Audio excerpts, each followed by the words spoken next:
Le garçon sauta pour sauver le président des États-Unis sans songer à sa vie. Bouleversé, le président resta muet devant ces mots. « Personne ne te fera de mal tant que je suis là. Je te ramène à ton père. » Les terroristes repérèrent alors l'enfant. Ils secouèrent violemment l'avion pour le faire tomber du congélateur. La tension était si extrême qu'elle en devenait presque comique.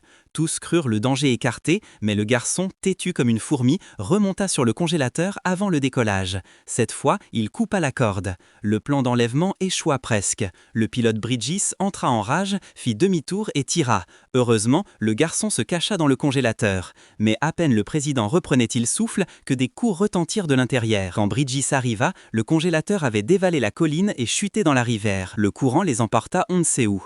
Inconscients, ils sortirent à la surface. Ils virent des poissons morts et comprirent c'était le site du crash d'Air Force One. Un avion ennemi approcha. Le président saisit le garçon et plongea, se réfugiant dans les débris. Il y avait assez d'espace et d'oxygène pour tenir 24 heures. Il décida d'attendre les secours. Soudain, une explosion, Bridges perça le toit et sauta dedans. Sans perdre une seconde, il arma une bombe. Son but, tuer le président avant que ça se complique. Le président tenta de fuir, mais ne put vaincre Bridges. En quelques secondes, celui-ci l'étranglait. Tout semblait fini quand le garçon réapparut et sauva le président. Celui-ci empoigna la mitrailleuse et usa d'une prise apprise de Bridges. Il vida le chargeur, mais la bombe était toujours active et le temps manquait. Une idée surgit, il activa le système d'injection d'urgence. Ils s'élevèrent à 100 mètres du sol. Bridges blêmit. Avant qu'il réagisse, le garçon banda son arc et tira. La flèche fila vite, mais ne toucha que la veste. Bridges rit, croyant à une blague. Il reprit l'arme. Soudain, il porta la main à sa poitrine, vacilla et s'effondra.